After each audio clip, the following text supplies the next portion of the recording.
You see, the next stage of a mitigation arc is really understanding the different types of charges. And I want to give you an example about a good friend of mine. His name is Andy. Andy used to run a really large company in the finance sector. He had some civil problems in that investigation that he thought he had settled. But 5 years later, the responses that he made in that civil investigation exposed him to a criminal charge, and that criminal charge was going to be tied to the federal sentencing guidelines.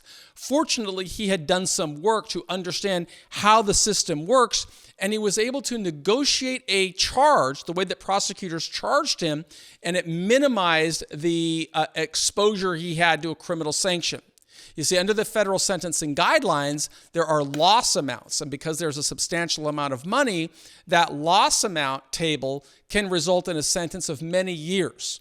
He successfully negotiated the way that prosecutors would charge him, and as a result, limited his exposure to prison to less than 9 months, whereas it could have been 7 or 8 years had he not created a mitigation strategy to help them at the charging station.